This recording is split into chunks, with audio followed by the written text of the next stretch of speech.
Hi, I'm Sam Crowl here with another Humanities moment, courtesy of the Ping Institute for the Teaching of the Humanities at Ohio University. We've been looking at the ways the plague affected Shakespeare, both in his biography and in his professional life. And we talked last time a bit about the fact that the plague never makes an appearance, at least a character that has been ravaged by the plague never makes an appearance in one of Shakespeare's plays. But the plague does make an appearance, and an important appearance, in an unexpected place. Shakespeare's sweet, tender, early romantic tragedy, Romeo and Juliet.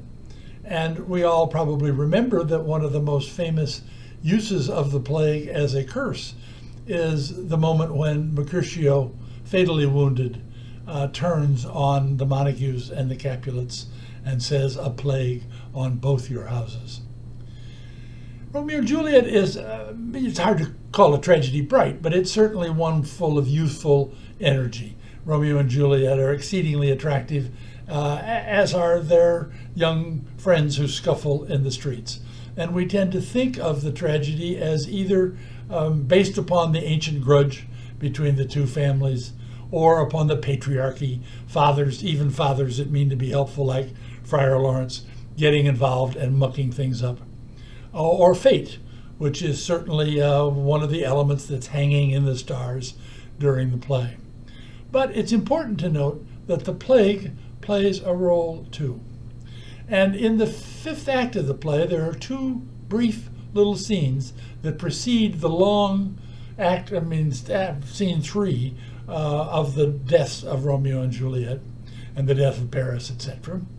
And quite often they get nipped in production. Both Zeffirelli and Luhrmann's films, Zeffirelli gets rid of them entirely, as Luhrmann's film keeps a bit of the apothecary. But anyway, it is Romeo's visit to the apothecary in Mantua to collect a poison that will kill him so that he can die with Juliet, who he believes has died, given the report from his friend Balthazar.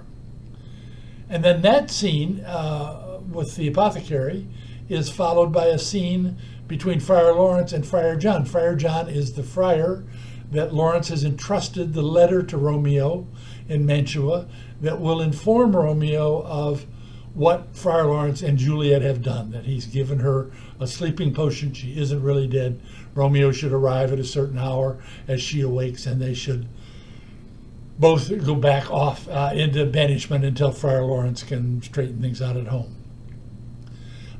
When Romeo confronts the apothecary, it's something like confronting someone who has the plague.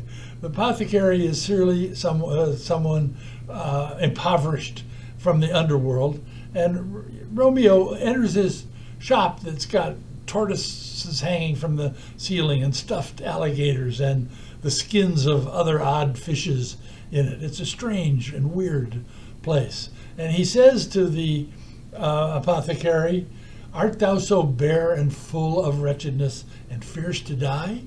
Famine is in thy cheeks, need and oppression starveth in thine eyes, contempt and beggary hang from your back.